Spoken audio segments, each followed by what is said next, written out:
E aí, pessoal do primeiro ano, sejam bem-vindos, tá? Nós estamos começando aqui a nossa primeira aula online, o nosso primeiro vídeo. Nesse vídeo nós traremos assuntos que já foram mencionados em sala de aula, tá? Nós vamos recordar alguns assuntos e nos vídeos posteriores nós vamos dar continuidade ao nosso conteúdo, tá certo? Sejam todos bem-vindos. Vamos começar. O assunto da aula de hoje vai ser verbos no presente do indicativo. Mas eu vou comentar também com vocês sobre a questão da nacionalidade e dos pronomes sujeitos, tá? Que foi algo também que nós comentamos em sala de aula. Então, vamos lá.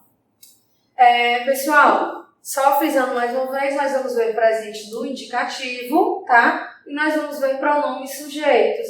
Lembra, pessoal, que no presente do indicativo nós vimos verbos regulares e nós vimos alguns verbos específicos, como o verbo ser e o verbo estar. Então, nós vamos relembrar esses verbos, tá? E ver também como é que eu conjugo o verbo no presente do indicativo, certo?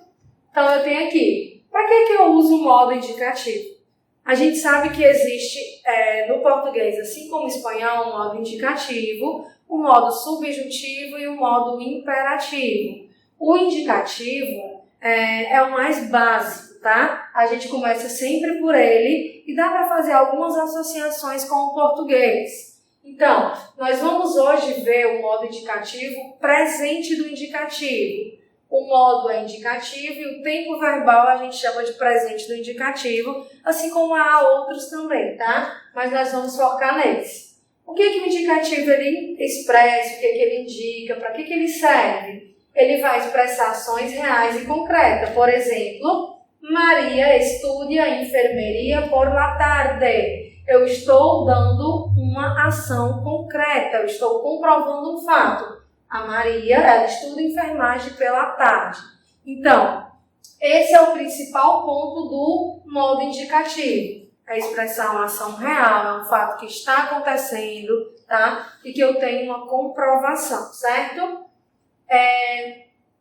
Como eu disse a vocês, nós vimos dois verbos específicos, que são o verbo ser e o verbo estar. E vamos relembrar para que um serve. Para que eu uso o verbo ser? Para que eu uso o verbo estar? Pessoal, primeiro, o verbo ser, ele é muito usado para você fazer uma apresentação. Quando você vai chegar a um ambiente, quer se apresentar, você pode falar Buenos dias, soy una mujer, soy Carla, soy Ingrid. Então, você usa o verbo ser para lhe auxiliar nessa forma de apresentação. Além disso, você pode expressar dias, horas e datas, como, por exemplo, são las 2 de la tarde, ou seja, são 2 horas da tarde.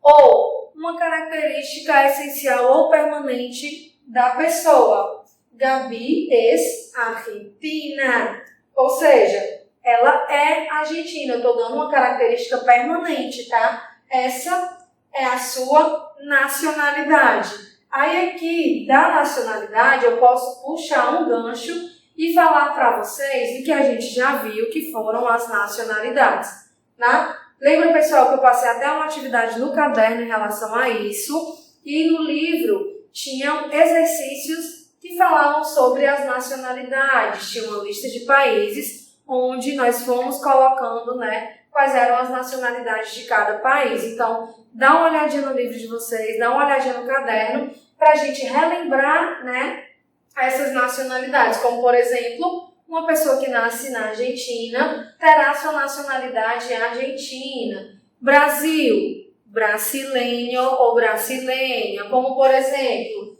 Chile. Qual seria a nacionalidade? Chileno ou chilena. E assim sucessivamente. De cada país há uma nacionalidade. Então, peço que vocês deem uma olhadinha na tabelinha que está no livro para a gente relembrar também esse assunto, tá? E agora, pessoal, do verbo estar. Para que eu uso o verbo estar também? Ele é usado para indicar uma localização, permanência. Por exemplo, situar a pessoas, coisas ou lugares. El libro está en la mesa. Eu estou indicando a localização que está o livro. Eu também posso usar o verbo estar para dar uma característica temporal. Por exemplo, Carlos está enfermo. O que seria enfermo? Doente, tá? Por que eu estou usando está com acento? Porque eu estou falando de Carlos e é uma terceira pessoa, tá? Seguindo aqui o slide, nós vamos poder ver como é que eu conjugo o verbo ser e o verbo estar. Lembra, pessoal, que para eu conjugar um verbo, eu preciso saber dos pronomes sujeitos, tá? E por que o verbo ser e o verbo estar são classificados como verbos irregulares? Porque ao conjugar, eu mudo completamente a sua forma, a sua escrita. Por exemplo, o verbo ser ele vai totalmente modificado. Então, essa modificação ela gera uma classificação onde a gente diz verbos irregulares. O mesmo acontece com o verbo estar.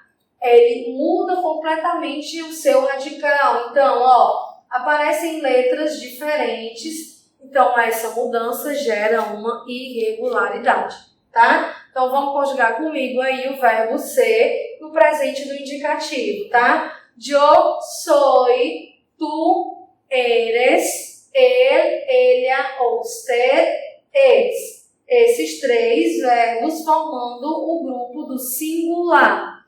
Vamos agora para o segundo grupo do plural. Nosotros ou nosotras somos, vosotros ou vosotras sois, ellos, ellas e ustedes son, tá?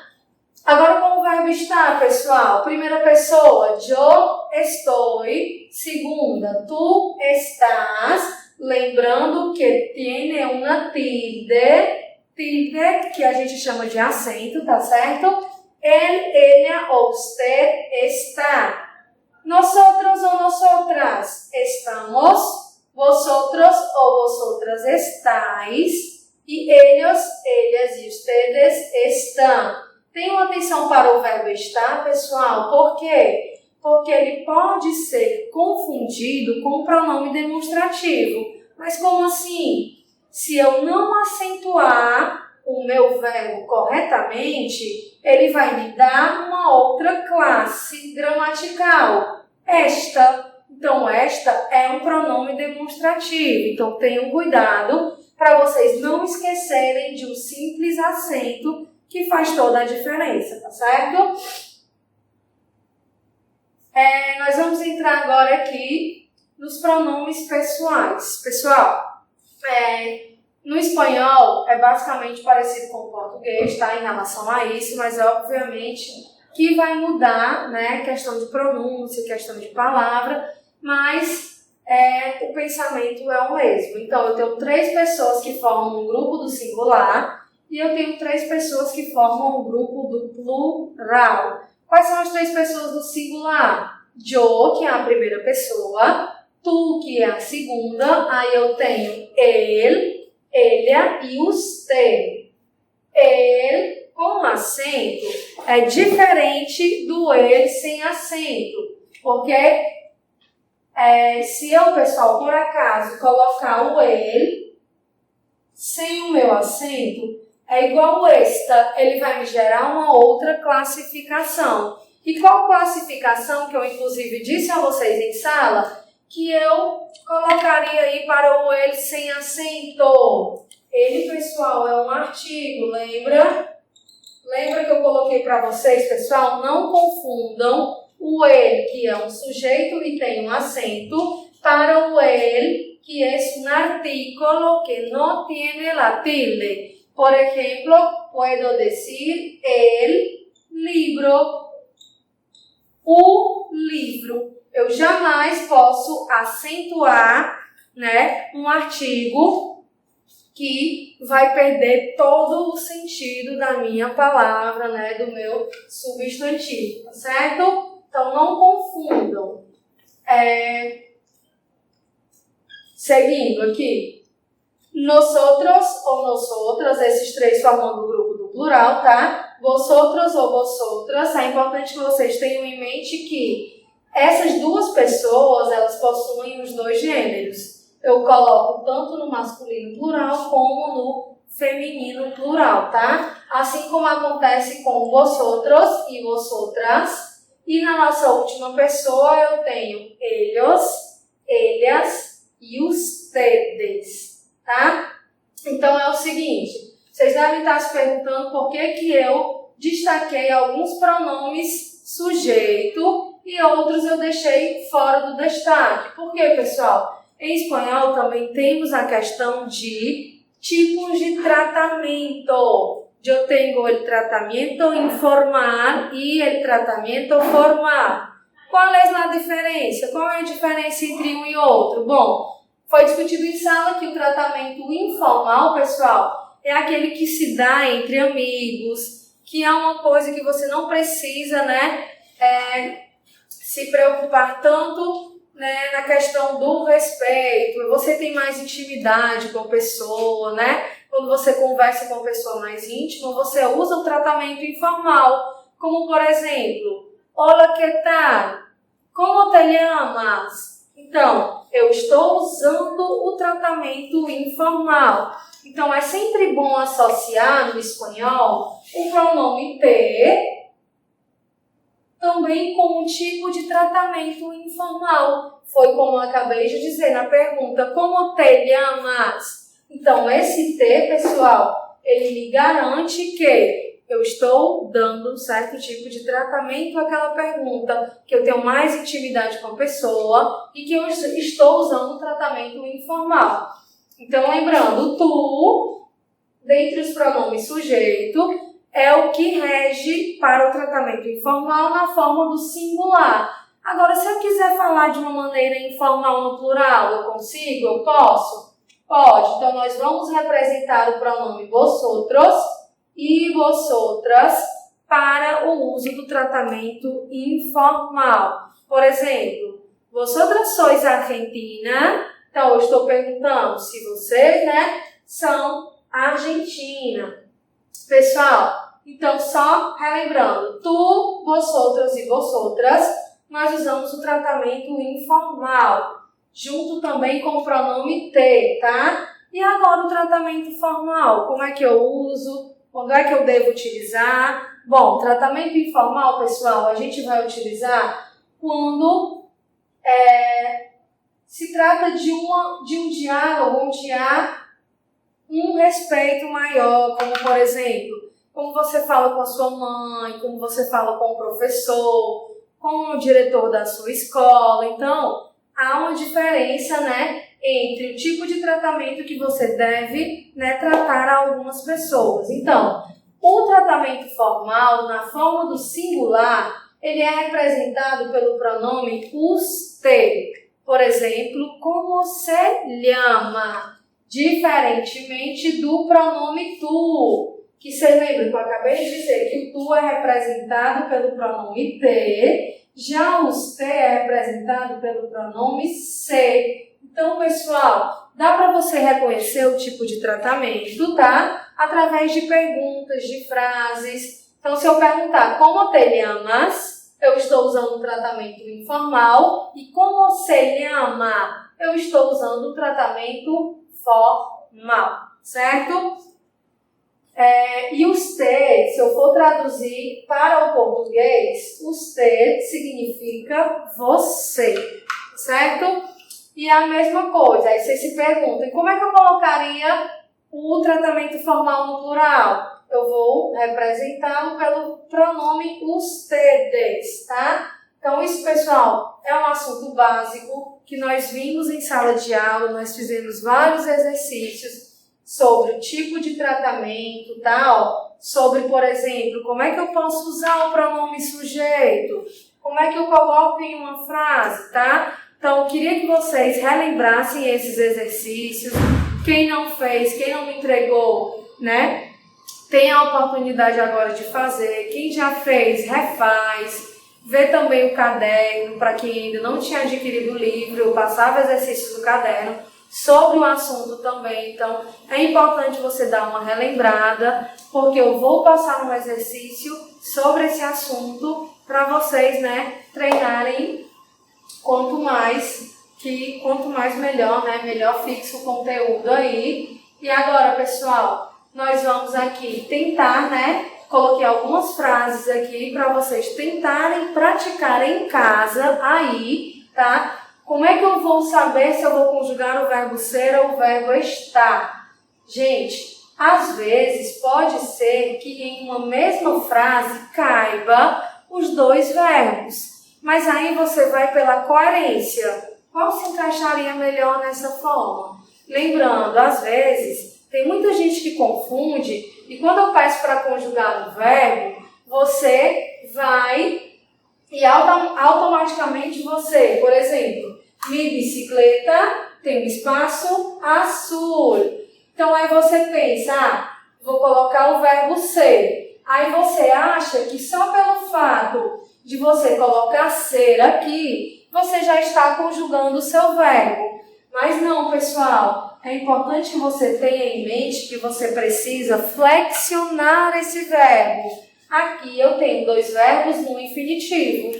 Então, para eu flexionar, eu preciso identificar qual é o sujeito da minha oração. Como, por exemplo, mi bicicleta, qual é o sujeito? Eu estou falando da minha bicicleta, ela. Então, como é que eu conjugo o verbo ser no sujeito elha? Aqui eu tenho yo, aqui eu tenho tu, aqui eu tenho ele, elha e usted. Então, o que melhor se encaixaria na nossa frase seria o es. Tá? Ó, nesse mesmo raciocínio, vocês vão fazer com as outras frases, tá? Los árboles en el jardín. Terceira, el niño pensando. Ana e Carmen, ou seja, duas mulheres, ellas, mis mejores amigas. Lembra, pessoal, que no livro de vocês tinha um exercício que era basicamente, ele dava as pessoas e nós tínhamos que substituir por pronomes sujeitos. Então, basicamente, vocês estão fazendo a mesma coisa. Los árboles, as árvores. Qual pronome sujeito eu colocaria para substituí-lo? Então, seria, como árvores em espanhol é masculino, seria ellos, né? Ó, sujeito aí, no caso, nós vamos pensar como se o sujeito fosse eles, tá? Ó. Quinta frase, yo, aqui eu já dei o sujeito, más alto que tú, outro sujeito. En una playa muy hermosa. Então, pensem aí, eu já dei a primeira resposta, né? Como é que vocês completariam com o verbo ser ou com o verbo estar em cada frase? Na primeira foi o verbo ser, na segunda seria o verbo estar, tá? Na terceira também continuaria com o verbo estar. Na quarta, Ania e Carmen, mis mejores amigas, se encaixaria o verbo ser. Na quinta também se encaixaria o verbo ser, tá? E na última frase se encaixaria o verbo estar. Mas aí é como eu disse a vocês, tem que flexionar esse verbo. Então ele ficaria, a resposta ficaria dessa forma, tá? Ó. Mi bicicleta es azul, los árboles están en el jardín, el niño está pensando, Ania y Carmen son mis mejores amigas, yo soy más alto que tú y estamos en una playa muy hermosa, tá?